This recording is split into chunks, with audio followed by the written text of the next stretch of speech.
Your Bluetooth is not showing or not working. So let's check it why it's not working.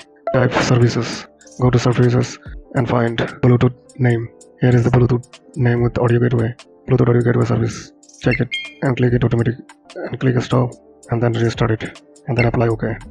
And go to the Bluetooth support services and click on properties and hit manual to automatic and hit restart it of any Bluetooth connection, and it will tell you what is the problem with the Bluetooth connection.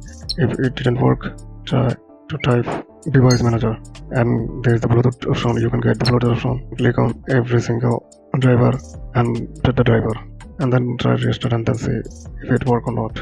And then after that, control panel and then device and printers, Bluetooth driver is name with the dongle. Double click on it and go to hardware and click on BR Bluetooth, double click and then change settings, and here you can get Bluetooth 5.1 devices. I think it will work with generic Bluetooth adapter. Try with the generic Bluetooth adapter.